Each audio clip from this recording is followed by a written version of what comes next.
ॐ श्री परमात्मने नमः। अथ त्रयोदशोऽध्यायः। श्रीभगवानुवाच इदं शरीरं कौन्तेय क्षेत्रमित्यभिधीयते। एतद्यो वेत्ति तं प्राहुः क्षेत्रज्ञ इति तद्विदः। क्षेत्रज्ञं चापि मां विद्धि सर्वक्षेत्रेषु भारत। क्षेत्रक्षेत्रज्ञयोर्ज्ञानं यत्तज्ज्ञानं मतं मम। तत्क्षेत्रं यच्च यादृक् च यद्विकार्यतश्च यत् स च यो यत्प्रभावश्च तत्समासेन मे शृणु। ऋषिभिर्बहुधा गीतं छन्दोभिर्विविधैः पृथक्। ब्रह्मसूत्रपदैश्चैव हेतुमद्भिर्विनिश्चितैः। महाभूतान्यहङ्कारो बुद्धिरव्यक्तमेव च। इन्द्रियाणि दशैकं च पञ्चचेन्द्रियगोचराः। इच्छा द्वेषः सुखं दुःखं सङ्घातश्चेतना धृतिः। एतत्क्षेत्रं समासेन सविकारमुदाहृतम्। अमानित्वमदम्भित्वम् अहिंसा क्षान्तिरार्जवम्। आचार्योपासनं शौचं स्थैर्यमात्मविनिग्रहः। इन्द्रियार्थेषु वैराग्यम् अनहङ्कार एव च। जन्म मृत्युजरा व्याधि दुःखदोषानुदर्शनम्। असक्तिरनभिष्वङ्गः पुत्रदारगृहादिषु। नित्यं च समचित्तत्वम् इष्टानिष्टोपपत्तिषु। मयि चानन्ययोगेन भक्तिरव्यभिचारिणी। विविक्तदेशसेवित्वम् अरतिर्जनसंसदि। अध्यात्मज्ञाननित्यत्वम् तत्त्वज्ञानार्थदर्शनम्। एतज्ज्ञानमिति प्रोक्तम् अज्ञानं यदतोऽन्यथा। ज्ञेयं यत्तत् प्रवक्ष्यामि अज्ञात्वामृतमश्नुते। अनादिमत्परं ब्रह्म न सत्तन्नासदुच्यते।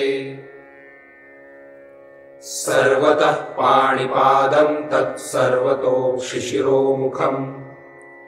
सर्वतः श्रुतिमल्लोके सर्वमावृत्य तिष्ठति। सर्वेन्द्रियगुणाभासं सर्वेन्द्रियविवर्जितम्। असक्तं सर्वभृच्चैव निर्गुणं गुणभोक्तृ च।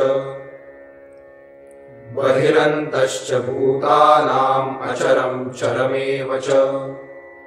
सूक्ष्मत्वात् तदविज्ञेयं दूरस्थं चान्तिके च तत्।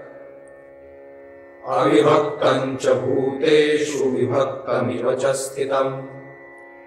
भूतभर्तृ च तज्ज्ञेयं ग्रसिष्णुप्रभविष्णु च। ज्योतिषामपि तज्ज्योतिस्तमसः परमुच्यते। न्यायं ज्ञेयं ज्ञानगम्यं हृदि सर्वस्य विष्ठितम्।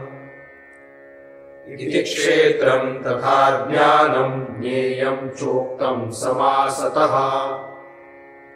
मद्भक्त एतद्विज्ञाय मद्भावायोपपद्यते।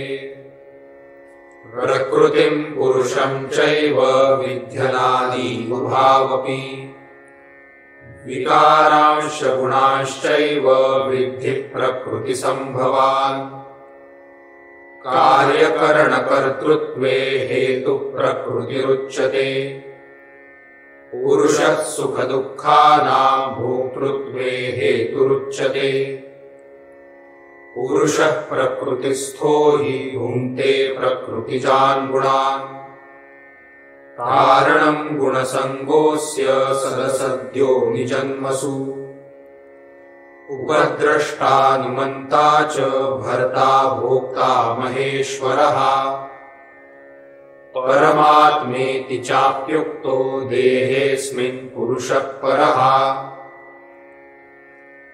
य एवं वेत्ति पुरुषं प्रकृतिं च गुणैः सह सर्वथा वर्तमानोऽपि न स भूयोऽभिजायते। ध्यानेनात्मनि पश्यन्ति केचिदात्मानमात्मना।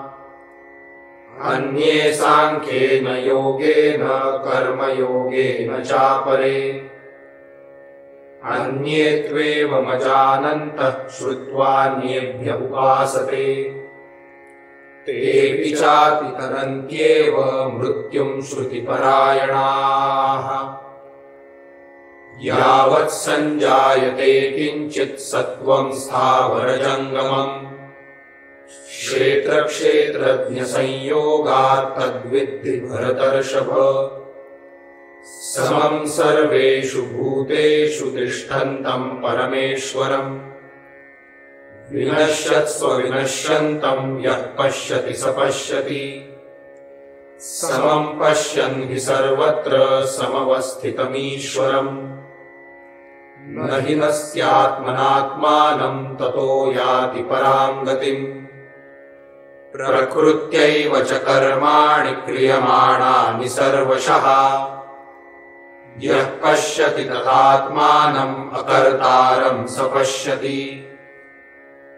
यदा भूतपृथग्भावम् एकस्थमनुपश्यति तत एव च विस्तारं ब्रह्म सम्पद्यते तदा। अनादित्वात् निर्गुणत्वात् परमात्मायमव्ययः। शरीरस्थोऽपि कौन्तेय न करोति न लिप्यते। यथा सर्वगतं सौक्ष्म्यात् आकाशं नोपलिप्यते। सर्वत्रावस्थितो देहे तथात्मानोपलिप्यते। यथा प्रकाशयत्येकः कृत्स्नं लोकमिमं रविः।